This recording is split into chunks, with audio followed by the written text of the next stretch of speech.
Let's see what happens now. And go. Good Lord. It's been a weird day. I know. It's been I've been trying to set up these broadcasts in OBS for YouTube, but when I set up the broadcast, for some reason it won't work. Like it'll say I'm streaming, but it's just showing like my placeholder picture. weird. All right, let me go to YouTube Studio real quick. I know that this is behind the scenes how the sausage is made stuff. It's so interesting. All right, I just want to delete that other thing just in case anybody clicks on it. All right, delete forever. Are you setting up another video? Yeah, it's working now. We're live. Okay. I don't understand why Let it me does that. refresh. It's not cool, man. It's not cool. But we're going good. We're live. Everything is good. Okay. Let Alrighty. me. Okay, there we go. Make sure I'm muted over here. Check 1 2 3. Check. Check. Audio check 1 2 1 2. Audio check 1 2. Bass. How low can you go? Death row. What a brother. How low? How low can you go? All right, we ready to start this thingy dingy? Yeah, why not? All right, here we go. 3, 2, 1.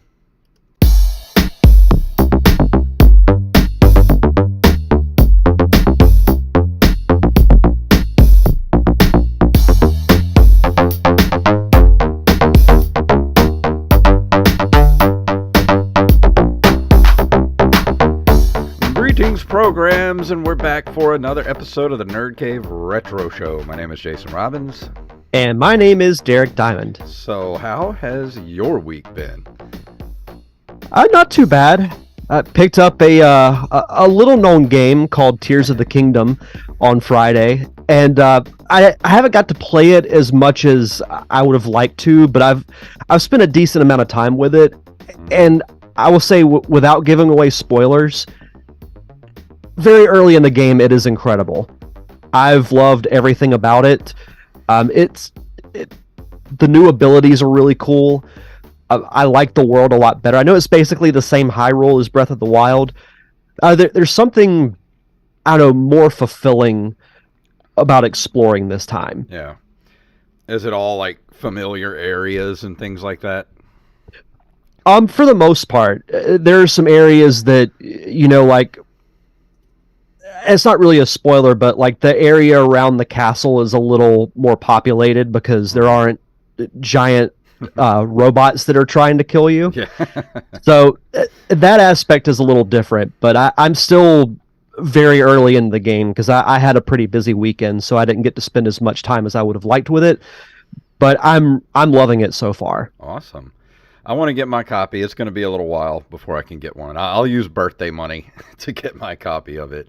We don't have much longer to wait. I know, 2 more weeks, and I'll be 46 years old. Don't tell anybody, though. Hey, your secret's safe with me. I'm only 32. I'm 32, and that's what I'm going to be the rest of my life. Well, hey, how am I older than you then? I don't know. Old man. Some weird time displacement thing, I guess. Dude, I still have not finished Minish Cap. Last night, I've been spending the last week basically just going through the game and getting up all the power-ups that I need. Like, basically going... When you go through the game, there's these things that you get called... oh, man, what are they called? They're, these little coins, like half coins that you get, and I can't believe I can't think of the name of it right now. Kinship coin... Kinship something.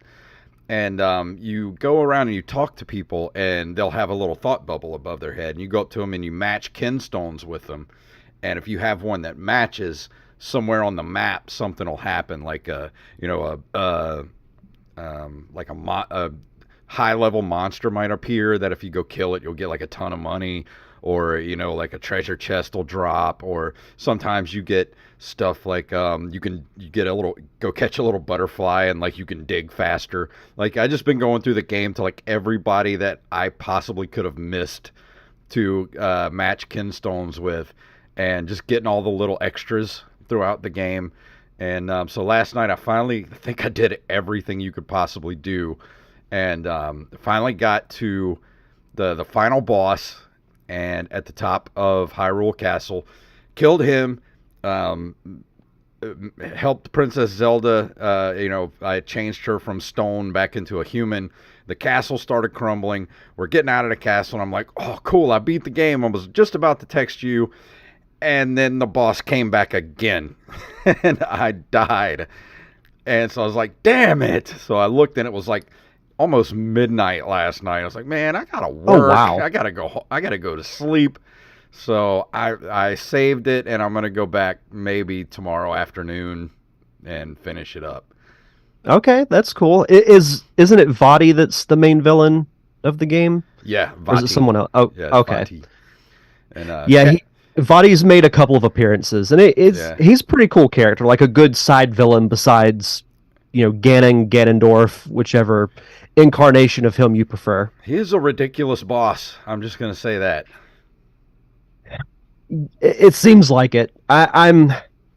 I wish I had started that game around the same time you did, because it's just like Tears of the Kingdom's going to be taking up the majority of my gaming time, except for whatever I'm going to review on the show. But I will start it eventually. I want to welcome everyone to the chat room right now. Thank all you guys for hanging out with us. And we got Donner, Party of Five, and we got Raven, who was a new addition to the Discord a couple of weeks ago, maybe a month or so ago. And also Mr. Joey Image, who I do want to reveal on the show tonight that he's going to send me a little preview of a little thing we're going to be doing on the show now. About once a month, Joey's going to be doing a little thing that's like wacky gaming news, and it's going to be a new little segment here on the show. So I can't wait to see what he gives us for the wacky news segment with Joey Image. See, I'm happy enough that Joey's doing a segment on the show, but the fact that it's wacky gaming stories from Joey, even better. I like it. So he's going to send us fun. a little preview or a little teaser next week that I'm going to play. A taste. A little taste.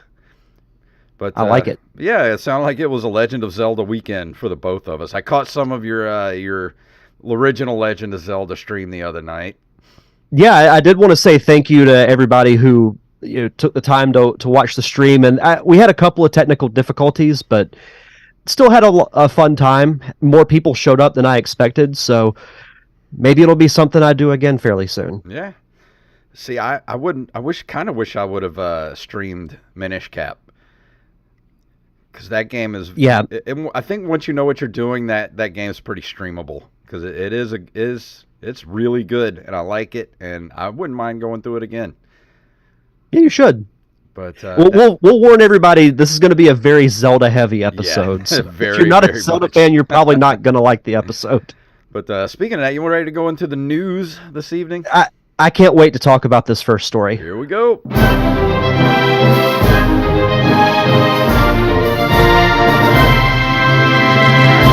And tonight's stories were submitted to us by me, because nobody submitted any news stories this last week. But in fairness, there wasn't a lot going on this last week. So if you have any stories you'd like us to cover, send them to nerdcaveretro@gmail.com. And would you like to take this first one, Derek? Sure, I'd love to. So this, of course, comes to us from our favorite site, NintendoLife.com. E.G. Anuma interested in Zelda movie after Mario's $1 billion box office success. The Mario movie by Illumination managed to bank more than $1 billion at the box office in just 26 days, seemingly opening the door for other movies set within the Nintendo universe. So how about a Zelda movie? In a recent interview with Polygon producer I.G. Anuma was asked if a big screen adventure starring Link could happen in the future. While he's definitely open to the idea, unfortunately it takes more than just himself to get the ball rolling. When asked, he said, "I have to say I am interested for sure. but it's not just me being interested in something that makes things happen, unfortunately. Maybe the voice of the fans will be what's important here.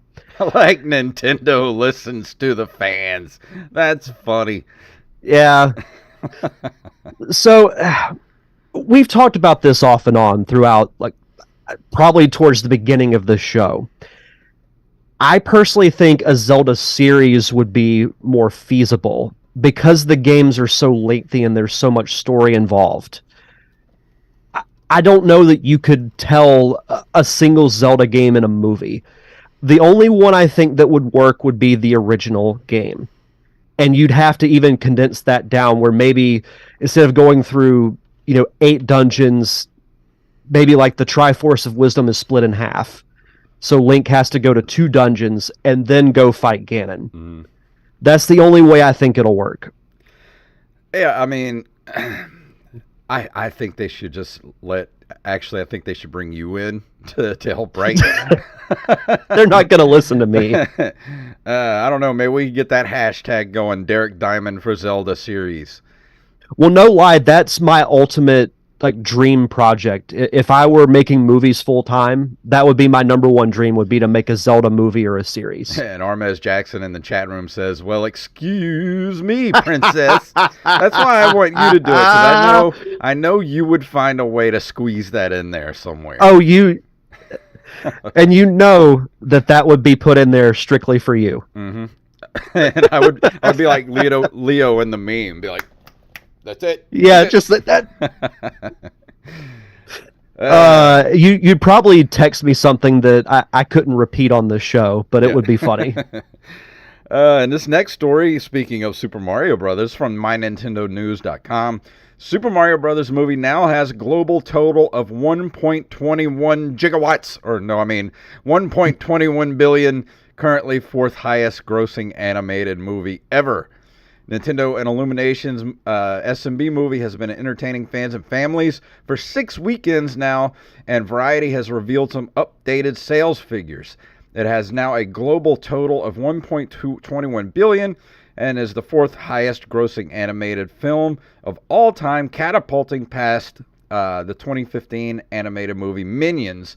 A firm physical release date has not been announced as of yet by Nintendo, but I did see earlier today, I think it's going to be available for rental on demand at midnight tonight. I still think that's awful fast for that movie to come out on digital. Like, I get it. There will be people that are going to buy it. I'm still waiting for the physical release because, as we mentioned, I think last week, the physical releases normally come with a digital code anyway. So I'll have both. But this is one that, I want to have the physical copy of it. And it'd be cool if they did some kind of, a collector's edition that maybe comes in, a question mark block. Ooh. And has some cool features with it. Dude, they should do a DVD cover that looks like the original NES black box. Oh, that'd be sick. That'd be awesome. Yeah, that would be so cool. But this is, when the year is all said and done, I don't see anything being able to top this as the biggest surprise of 2023. No. No one I saw was predicting that this movie was going to do that well. The only thing I think that's going to beat it this year is Fast 10. That's probably the only thing that's going to be able to beat it. Which is a shame, but... Dude, I mean, but people that... Don't knock those stupid movies till you try them. I was the same way as everybody else, Fast and Furious movies, those are so stupid. And a friend of mine got me into them, and I spent the last month collecting them all on DVD from thrift stores. I have the whole collection now. Once you get to part 4, it just takes off into just ridiculous superhero land.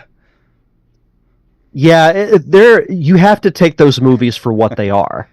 And the thing is, people go to see them because they make a boatload of money.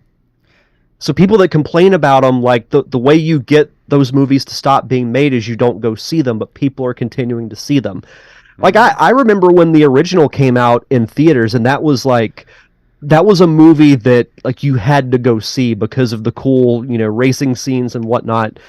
Because I was I was a freshman or a sophomore in high school when the first Fast and Furious came out, and that was a movie that like everybody at school talked about. Mm-hmm. Then the next few movies go by. It's not that great, but then all of a sudden, like Fast Five is just where it got so ridiculous, and you just have to, if you've never watched them, just experience them. They're an experience. Yeah. And I have no doubt that it's going to make a ton of money. And they're completely self-aware at how ridiculous they are. And that's what I love about them. Yeah. Yeah, and especially because I'm sure you've heard the post-credit scene has leaked. And I won't spoil it for you, but okay. We'll say there's a cool moment that I don't think anybody expected. All right. Well, I'll be there in the theater watching it, so... You should live tweet it. All right. And our last story comes to us from GoNintendo.com. Sega and Crocs reveal new Sonic-themed classic clogs and gibbets charms. Today, Sega and Crocs announced the first ever Sonic the Hedgehog Crocs collab, including a new line of Sonic-themed classic clogs and gibbets charms. Collaboration was inspired by elements of the Sonic universe, including the franchise's famous gold rings, Chaos Emeralds, chili dogs, supersonic speed, and most importantly, his iconic red shoes. With the official Sonic Gibbets charms, fans can give any Croc some Sonic style, featuring Sonic and other fan favorite characters, including Tails, Amy Rose, Knuckles, and Shadow. The classic Sonic clog are going for $59.99. The 5-pack of the charms is $19.99. I feel like the gaming universe is just like, it's throwing me a bone this week. I'm not going to lie. I'm kind of into this. I feel like I have to get a pair. I do too. I mean, it's so out there that it's like, how can you pass this up? And like, I'm not a Crocs hater. I know a lot of people are. But like, I've worn a pair before, and they're really not that bad. Yeah, they look weird, but like I guess I'm indifferent on Crocs. But I missed out on the Sonic replica shoes when Sonic 2 came out in theaters. So this might have to be a consolation. Dude, I almost bought a pair of Sonic slippers, Sonic the Hedgehog slippers, the other day at there used to be this costume shop here on the coast called Josette's, and they closed down a while back, and they had what they're doing now is they said they're going to do it about once every 6 months. They call it the Magic Market or whatever, and they're selling a lot of the old stuff that was in Josette's, and they do it at the Civic Center in D'Iberville, which is near here. And I went there, and they had a pair of Sonic the Hedgehog slippers, and they looked like, you know, the red Sonic sneakers, but they were like 3 sizes too small. I was like, damn it, if these were size 11 or 12s, I would have totally bought them. That's really cool, though. Like, I love little retro markets like that. You know, that's really cool. Yeah, Donner says, got to go fast in Crocs, question in mark. Crocs, yeah. I don't think you're going to be able to run very fast in these, though. No. Yeah, Raven says, never set foot into a Croc before. And Harmez Jackson says, and I never will. I'm not going to lie. They're really comfortable. No, they're not that bad. Yeah, I had a pair several years ago, and then I wore them out. Yeah. So I haven't had any since. But these launch May 23rd, so that's next week. Mm-hmm. So pre-order yours now. Yeah.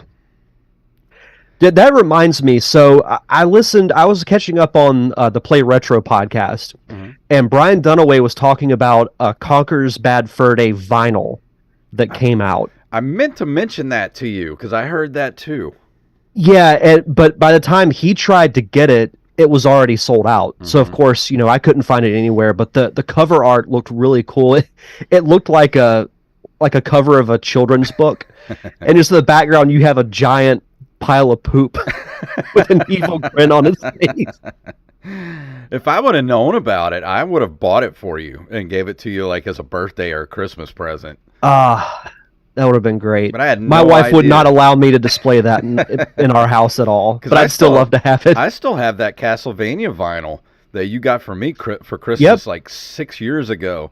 Yep, I remember that. I've never opened it. Like it's still in the plastic. Like I don't want to open it because it's so cool looking. I remember finding that and just instantly I'm like, Christmas gift for Yep. Jason. But dude, I'm serious. If I'd have known him, had no idea about that. The Conker's Bad Fur Day vinyl. Yeah, I didn't either. Always finding out about stuff too late. That I think that same website did a single vinyl of the Peaches song from, and the cover art, it just says Bowser in like heavy metal style lettering. Yeah. And then you pop in, it's a love song. Peaches, peaches, peaches, peaches, peaches, peaches. Oh man, I love that so much. But it's great. You ready to go into this month in video game history? Yes, sir.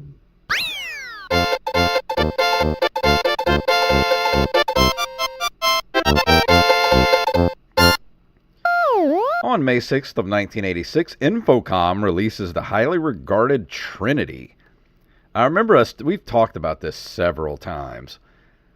Yeah, so there's a couple of months out of the year where video game history is very light, and May is one of them. So if you hear a lot of like the repeat stories, it's because there's nothing else that happened in May.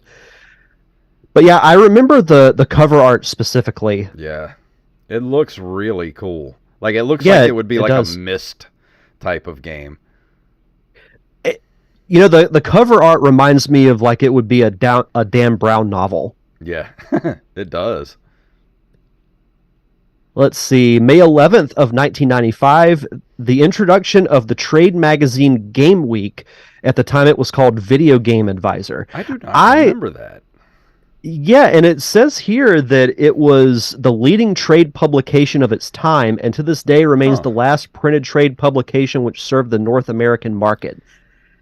I knew of a lot of gaming magazines, but I never heard of this one before. I haven't either. I mean, there was Electronic Gaming Monthly, there was Game Pro, but I don't remember this at all. Game Informer. Yeah. Let's see, May 11th through 13th, the first annual the E3 Electronic Entertainment Expo is held in Los Angeles, California. Man, I can't believe that went all the way back to 1995. I thought that was like 2000 when it started. Has there been anything that has died a slower death than E3? Like that was one of the like three things out of the year that I would really look forward to, because that's when we would get all the big announcements from all the different companies.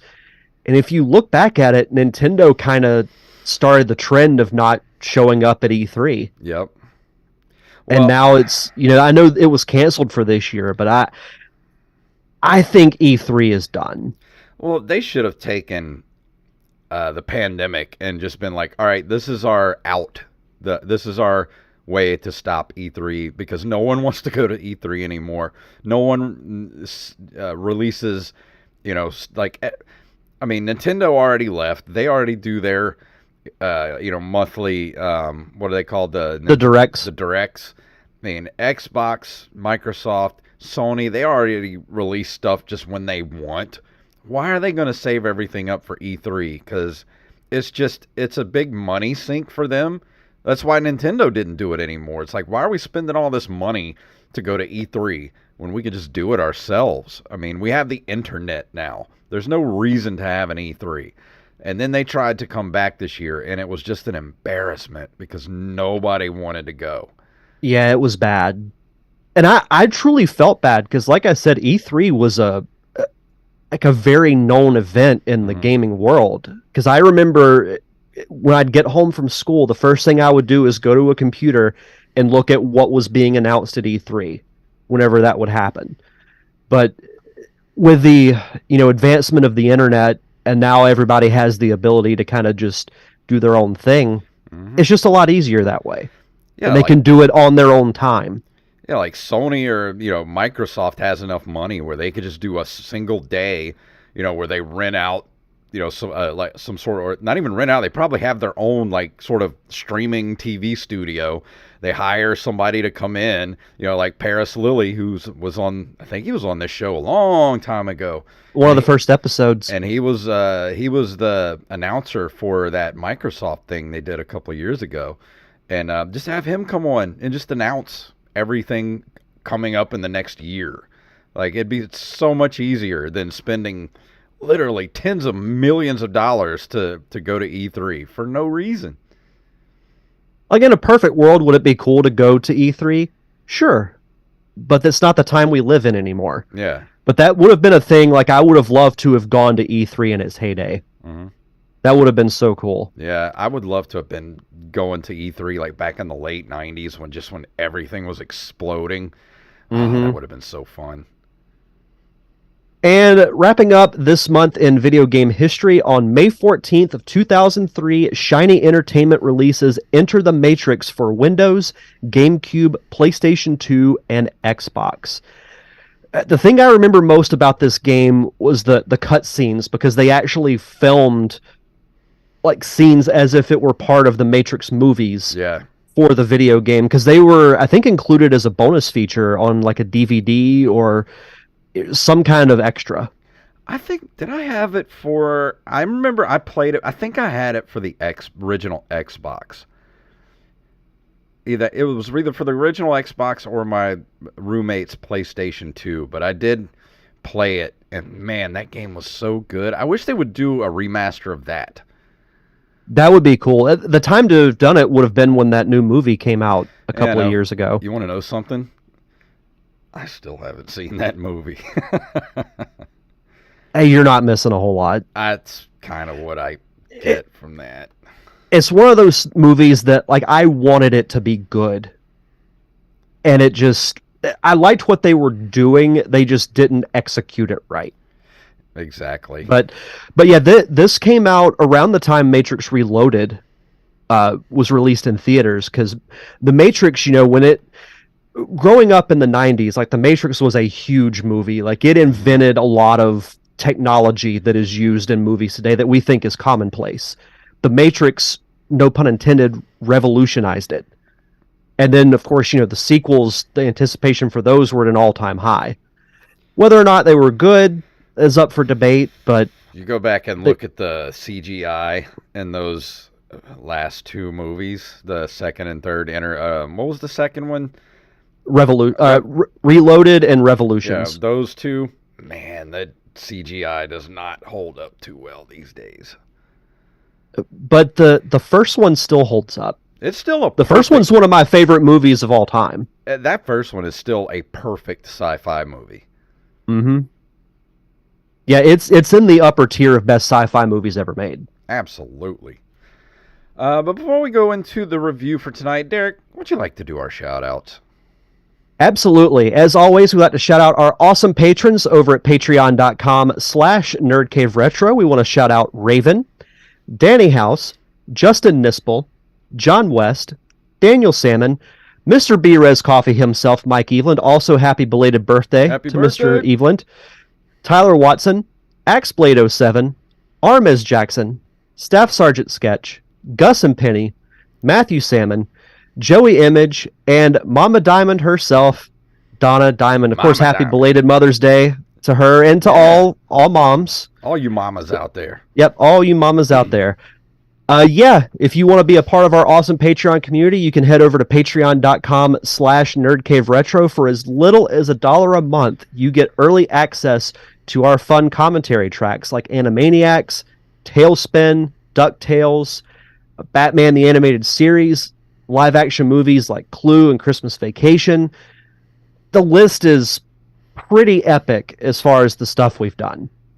And also I want to say thank you to Mr. Joey Image, because we will be able, instead of doing our poll, we're going to go ahead and do the Ninja Turtles for this month, because he gave us a complex way of watching the show. So if you have the DVDs or, you have the Ninja Turtles saved somewhere, you'll be able to follow along with us. And if you don't have them, I mean, they're only like 99 cents a piece on Apple TV. So you'll be able to follow along with us. But we're going to go ahead and do that for this month because we've really been looking forward to doing the Ninja Turtles cartoon. And I don't want to keep putting it off. I just want to go ahead and do it. Yeah, we're no longer perplexed on how to watch the Ninja Turtles. So, again, thank you to all our awesome patrons for keeping the lights on for us here at the show. And for as little as $1 a month, you get early access to those commentary tracks. And for new patrons, be sure to send us your social media information, whether it's Twitter, Instagram, or Facebook, so we can give you a proper shout out. And tonight, Derek, actually, we're just going to go ahead and say we're revisiting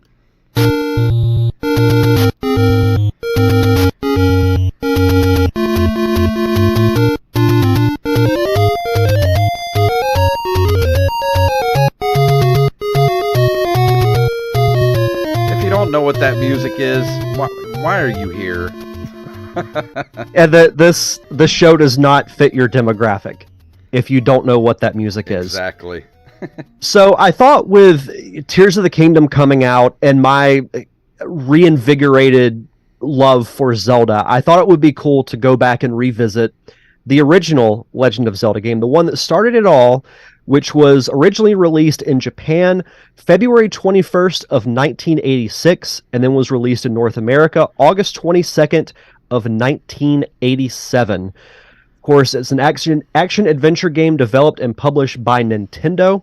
The first game of the Legend of Zelda series, it is set in the fantasy land of Hyrule and centers on an elf-like boy named Link who aims to collect the 8 fragments of the Triforce of Wisdom in order to rescue Princess Zelda from the antagonist known as Ganon. So we've talked about Zelda a lot during the course of this show. You know, when you asked me to do the show back in 2016, I knew instantly the game that I wanted to review, which was Link to the Past. But I can go back to this game specifically, and a lot from my life has spawned from me playing this game. First of all, I wouldn't be doing this podcast if it weren't for The Legend of Zelda. I wouldn't be a gamer if it wasn't for The Legend of Zelda. A lot of my interest in medieval and fantasy type material like Lord of the Rings, more recently Game of Thrones, and like the King Arthur story, that all spans from Zelda. So the Zelda fandom is like, it's up there with Star Wars is probably the most important fandom in my 36 years of being on this earth. I mean, I don't disagree at all. The weird thing is, this one isn't even technically the first game from, as far as the lore of Legend of Zelda. This is this would be number 4 or something like that. Like it's almost as bad as Final Fantasy if you look at the timeline of the Zelda games. Yeah, and I get people's frustration with the whole timeline situation. It, like, they've kind of made sense, but also it kind of doesn't. That there's some definite flaws. The way I've always interpreted it is by the title, Legend. Like, Legend is a iteration of a specific tale. So I look at it as just a different take on a central story which involves Link, Zelda, and Ganon or Ganondorf. It's like they're destined to keep doing this throughout time. Which they actually do explain in the Skyward Sword game. Because you haven't played Skyward Sword, have you? No, I haven't. I want to, but I just don't know if I could get into that one. It's not a bad game. It's just very short. Yeah. But story-wise, it's very important because chronologically, it's the first game in the timeline, and it explains the reincarnation of Link, Zelda, and Ganon. So it is an important game. But kind of getting back to this game specifically, I went back a couple of weeks ago before Tears of the Kingdom came out because I wanted to play through another Zelda game to kind of get in the headspace for Tears of the Kingdom, if you will. And I was like, well, I've played Link to the Past a lot. I played Link's Awakening fairly recently. I sure as heck ain't playing The Adventure of Link. So I was like, you know what? I haven't played the original in a long time.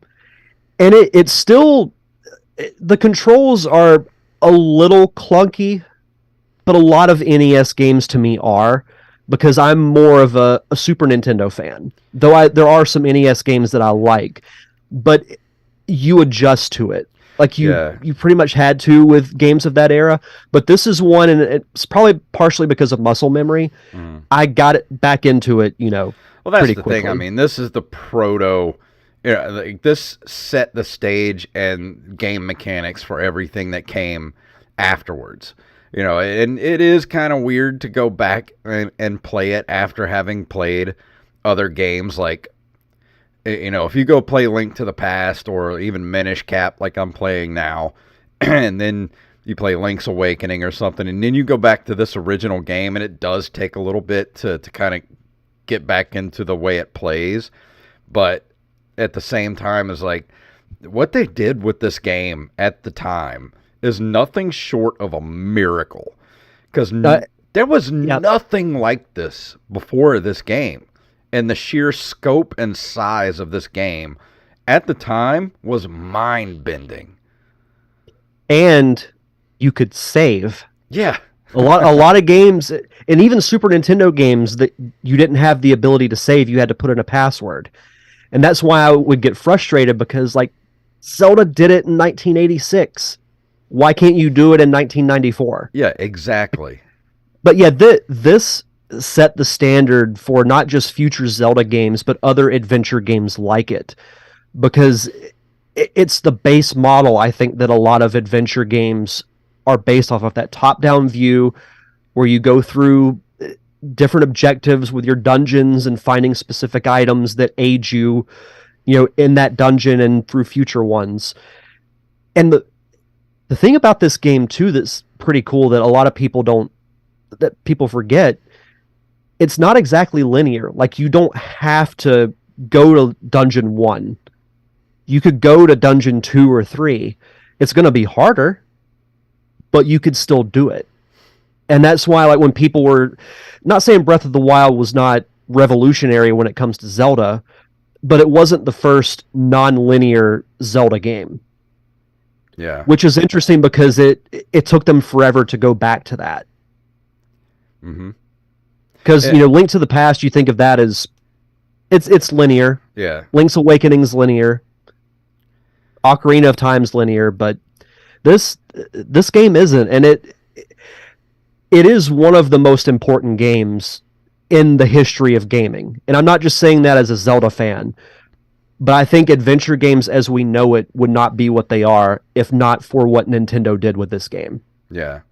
And Armez Jackson in the chat room says Adventure on the 2600 was a console game changer, but Legend of Zelda took that formula to legendary status. And I do agree with that a little bit. I had Adventure for the 2600, and even though it was kind of the same, not really open world, but I don't really know how to explain it. It was an adventure game. You had to go through and get, a chalice, and then you get keys to open doors for different castles, and you're avoiding dragons and things like that. But it was very, very primitive. And Legend of Zelda sort of took that, and just there's only a couple of years difference between Adventure, which came out in like 1979, I think, or somewhere around there, and you had Legend of Zelda, which I think came out in like 84 in Japan, or 85? Came out in 86 in Japan. 86 in Japan. That's 7 years difference, and it's like night and day, man. If I could ever interview Shigeru Miyamoto, I would love to ask him 2 questions. The inspiration behind this game, and looking back on it, now like 36 years later, would he expect it to be as big as it is? Because people forget, like, Zelda has a pretty vocal fan base. Mm-hmm. And the thing too is that I There's so much to say about this game that I'm kind of getting lost in my own Well, thoughts. Shigeru Miyamoto already did an interview about Legend of Zelda, what his inspiration was, and he said his inspiration was when he was a kid and he would explore the woods like around where he lived and everything, and just that sense of discovery and wonder, Yeah, and you're just right.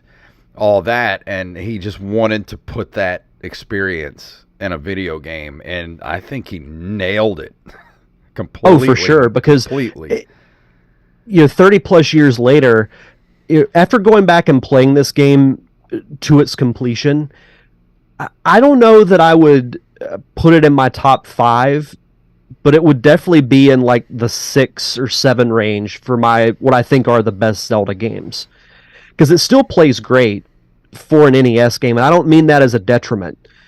But the cool thing about this game is that, as I was mentioning, you don't have to go on a set path. Like, you can go around Hyrule and kill different enemies to build up your rupees so you can go ahead and get your shield upgrade, your armor, all that stuff. Because I found that was the smart thing to do. Because the trick is, when you upgrade your sword especially, it depends on the number of heart containers you have. So if you have 6, you can get the white sword. And then if you have 12, you can get the magic sword, which you find in the graveyard. So what I would do is I found an overworld map, and there are several hidden heart containers, but you have to have the candle to burn specific trees on the map. And you have the option of taking a potion or a heart container. You take the heart container, you have to go through the first dungeon with the original sword, but you can find enough after that you can just go straight to the other old man. There's a lot of old men in this game that you get stuff from. But then you get the white sword and you can go to dungeon 2 and you can go through it, pretty easily. Yeah. And I forgot what I was going to say. Oh yeah, I was going to say, if you've never played, if you like the Zelda games and you've never played the original Legend of Zelda for the NES, would you suggest, if somebody's coming at it brand new and has never played it, would you suggest a walkthrough, or just to dedicate time to it to explore? Because that was what the fun of it was when I was a kid. I had the time to just sit and explore this game and find all the secrets. But now, as an older man and a gamer, I just don't have that kind of time to put into these type of games anymore. I would say, worst case scenario, find an overworld map, or just a map of the dungeons, because that's what I did, especially with the later ones, because I could kind of remember the first couple from memory, but once I got to dungeon 4, I'm like, I don't know what I'm doing. Joe Heyman says, "What was Error doing during during Legend of Zelda 1?" That would make a great short film. Is the journey of Error? What was Error doing until he met Link in Zelda 2? That would make a really good comic strip, like Error from Legend of Zelda. That should have been a Nintendo Power back in the day when they did the little comic shorts. Yeah, that would have been really cool. But one of my proudest gaming moments, and I've dabbled into it on the show, but I never beat this game as a kid, because by the time I was introduced to it, it was close to the time that the Super Nintendo launched, so I went right into Link to the Past. And that was when my love of Zelda really exploded, was from that game. But Nintendo re-released a lot of the black box games on the Game Boy Advance, and one of them was like Mario Brothers was one, Zelda was the other. And that's when I played through again and I beat it. And it was very similar to how you reacted when you beat, I think it was Ninja Gaiden, on your live stream during the pandemic. I was like, I couldn't believe that I did it. Mm-hmm. And the funny thing is when you're fighting Ganon, like, of course, you have to have the silver arrows, which you get in Death Mountain. A lot of it is kind of luck, because he keeps vanishing and reappearing. Yeah. Almost have to just hack and slash at the map and just hope you hit him.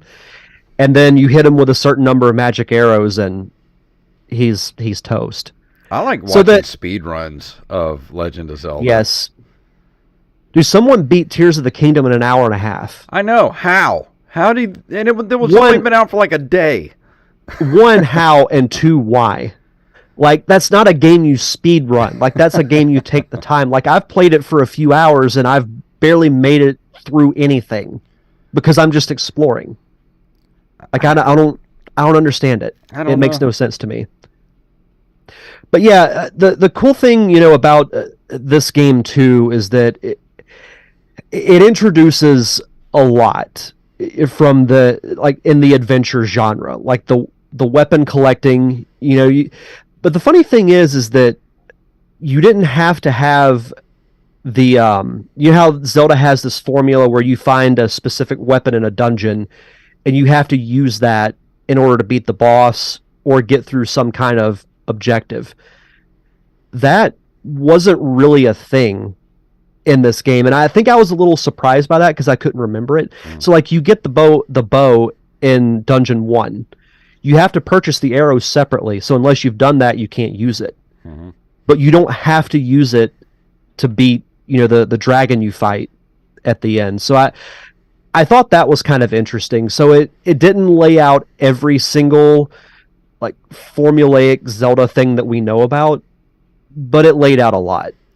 And that's something that I later games, especially like I guess they started it in 2, but when you have like Kakariko Village or however you pronounce it, like in Link to the Past, and then of course that village has gone on throughout the games, and you have different villages you can come across and villagers.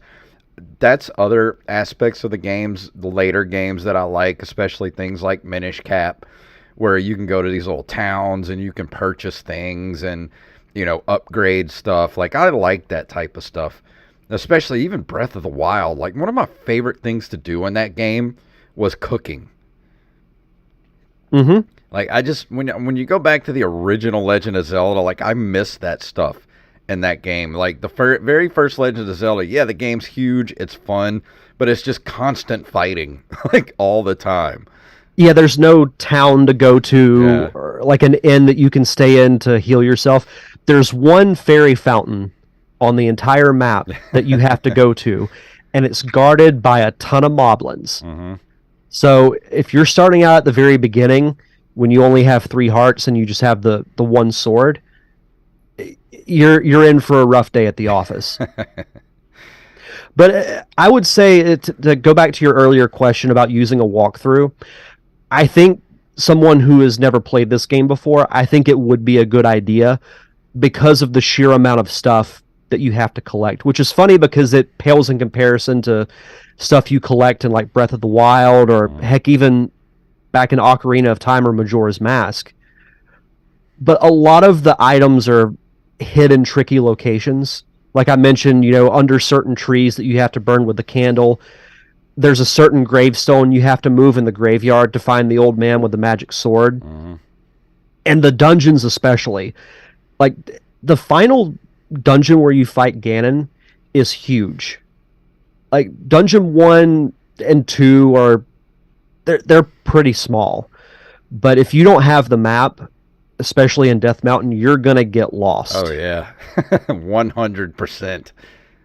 And you find like some of the bosses that you fight earlier in the game are just in random rooms. Yeah. So that's where you're like, because I remember looking at a map of Death Mountain and I'm like, that thing was a boss a few dungeons ago, and now it's just a normal enemy.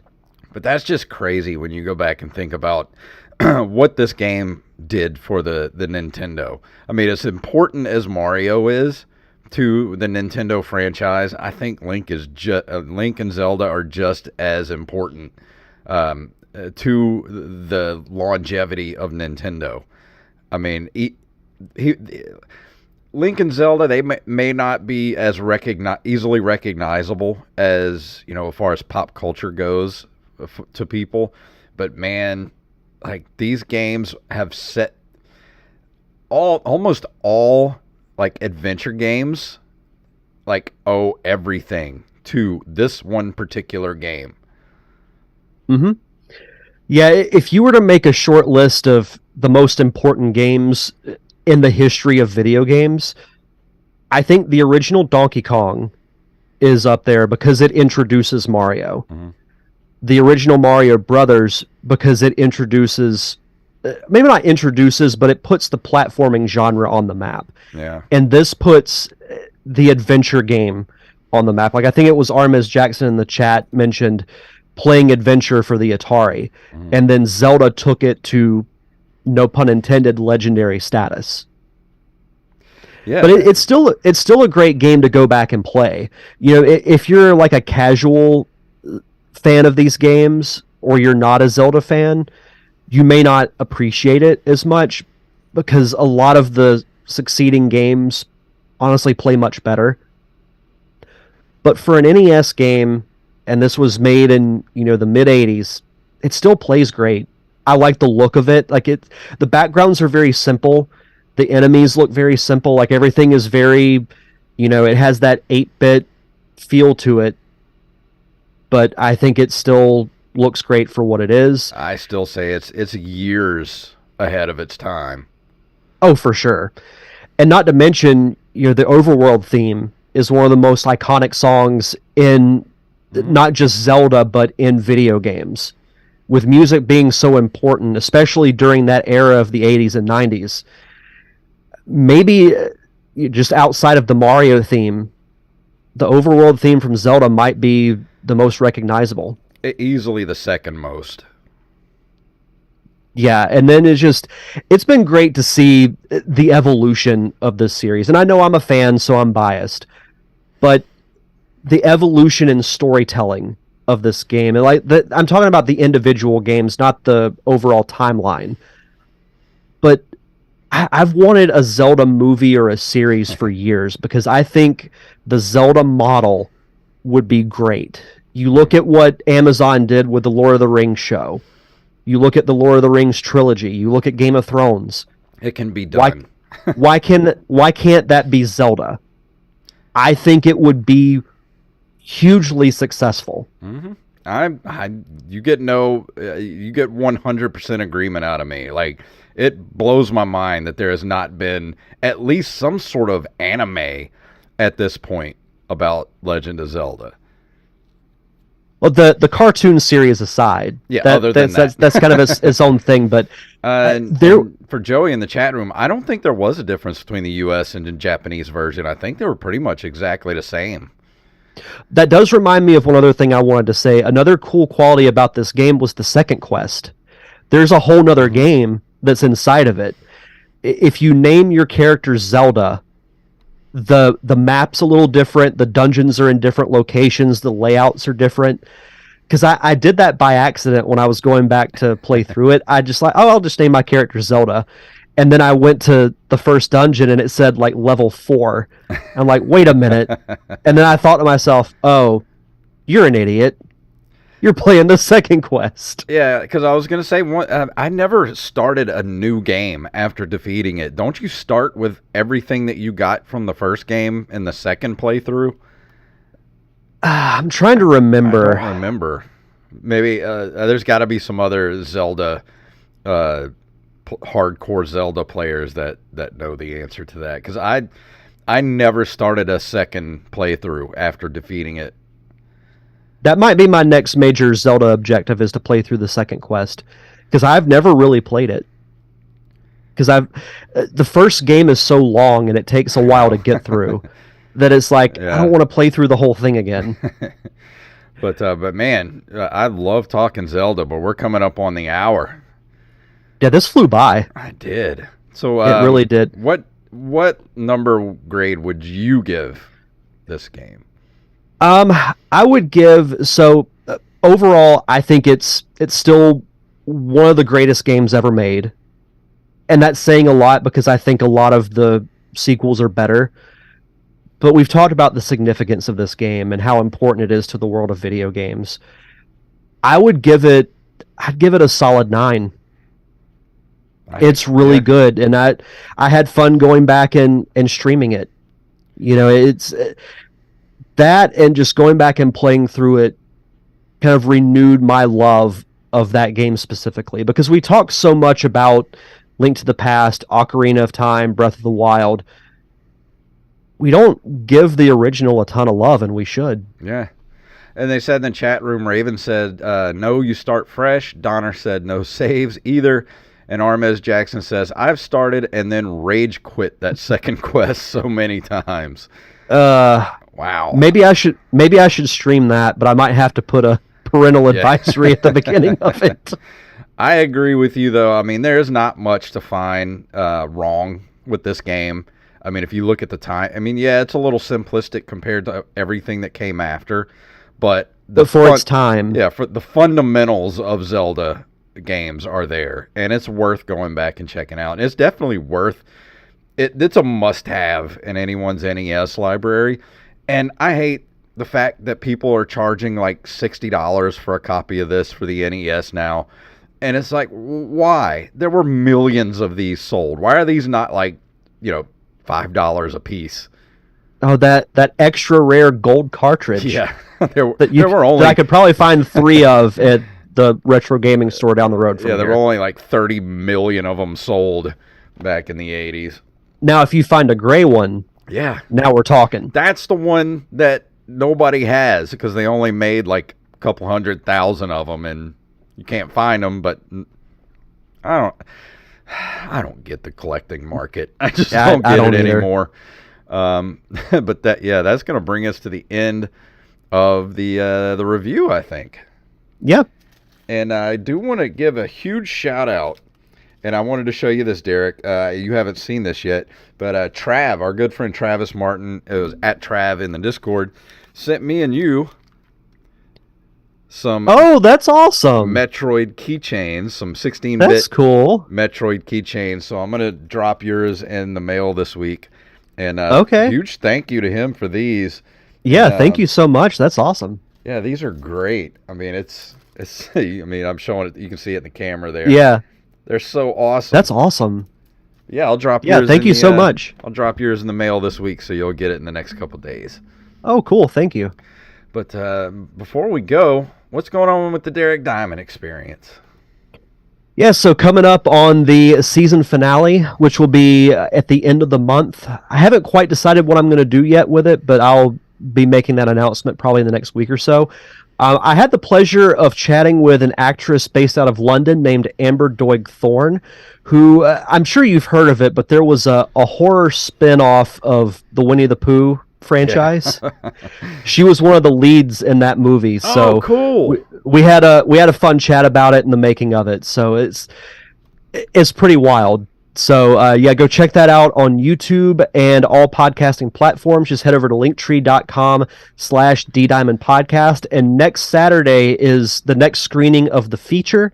So if you're in the Pensacola area, you can get your tickets now. Just head over to So Diamond Events on Facebook, and you can find the ticket link there. You got the coolest last name to put for stuff, man. You just better be thankful your last name is Diamond, because it just goes good with everything. I didn't choose it, so it's my cross to bear.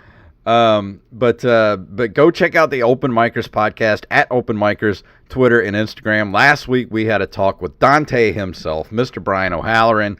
Great episode, by the way. One of my favorite episodes we've ever done. And if you're a fan of the Clerks animated series, he let you in on a little bit of news about that. What's going on with the Clerks animated series. So go check that out, and you'll be in the know. You'll be able to, if you're in a conversation with people about Clerks, and they're like, man, I love that Clerks animated series, and you're like, well, I just heard the other day, blah, blah, blah, blah, blah. You want to be the smartest guy in the room. So if you want to be the smartest guy or gal in the room, go listen to Open Micers podcast right now. Yeah, it was a great episode. That's one that I could tell that you and Jacob were just having a ball. I was making fun of him he was playing into it, but I was making fun of him. I was about to say. But it was a fun episode. Yeah, go check it out. It was so fun to do, and I love having Brian on the show. And so, yeah, go check it out. It was a really good episode, but that's pretty much going to do it for this week. Is there anything else we need to throw out there before we leave? I think that's it. Oh, wait. Let me go look on our Patreon real quick while I'm here and see what our... Oh, yeah, we got to announce the top 5 list. Yeah, we got to do the top 5. Here we go. Let's see. Top 5 suggestions. And the clear runaway winner is top 5 co-op NES games. Okay. So next week, get us your list. You have until Sunday, what is today? Today is the 15th. 15th, and Sunday will be... the 21st. 21st. So you have until May 21st to get us your top 5 list. We'll be doing top 5 co-op NES games, and I'll drop that in the Discord too under our top 5 category. And if you haven't joined our Discord, what are you doing? Go to nerdcaveretro.com and click the Discord link there. It'll take you right to our Discord and become a part of our awesome little community we've got going over there. So go join. And next week is our top 5 co-op NES games. And after that, it's still at 40 and 40%. There's a tie between Beavis and Butthead and X-Men Mutant Apocalypse. So Derek, right now, which would you rather me do? Beavis and Butthead for the Super Nintendo and Sega Genesis, or X-Men Mutant Apocalypse for the Super Nintendo? I think I got to go with X-Men. All right. Well, my next review is going to be X-Men Mutant Apocalypse for the Super Nintendo. Have we reviewed an X-Men game? I don't think we have. I don't think we have either. So I will not touch that X-Men NES game because that thing is a pile of goo. It's terrible. I can imagine so. There's not even, I don't think there's anything to review. It's just terrible. That's my review. It's awful. Don't even bother. Shortest Nerd Cave Retro episode ever. But that's going to do it for this week. Let me go jump over to our ending stuff here. And if you want to email us at nerdcaveretro@gmail.com. We're at nerdcaveretro.com. And go check out our merch at ncrmerch.com, where we've got t-shirts, hats, stickers, magnets, bags, mugs, and whatever your nerdy little heart desires. Follow us on social media at nerdcaveretro, at jfunktastic, and at Derek_Diamond. Join our Patreon, patreon.com/nerdcaveretro. And of course, you can't do that. We understand times are tough. Leave us a review or a 5-star rating on all podcasting platforms. Derek, please tell them what it's all about. May the way of the hero lead to the Triforce. Yes. How appropriate. Exactly.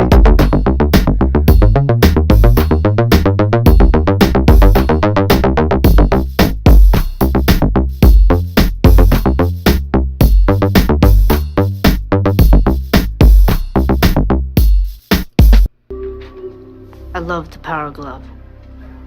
It's so bad. I wonder if you could use the Power Glove for Legend of Zelda. That would be terrible. I was about to say that'd be a terrible idea. We should actually one of these days I'm going to try to find a Power Glove, or maybe borrow it from someone if I know someone that has one, and do a review of it. I mean, you just have to say it's so bad. Yeah, it's so bad. Oh, to answer Donner's comment in the chat, Miyamoto was not as involved with Tears of the Kingdom because he was working with Illumination on the Mario movie. Which I understand because of the live action one. I mean, I would still love to see him, be heavily involved, or at least somewhat involved in a Zelda series. Because I mean, I think so too. He's the brains behind all of it.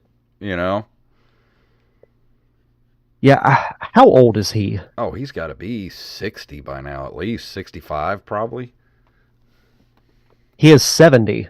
Woo, 70, wow. And he still looks like he's like 30. I'm sure his job keeps him young. I'm sure. Well, we're going to go ahead and call that a show. Thank you guys for hanging out with us. And I'll be back in 30 minutes with Open Micers Podcast. We'll see you guys.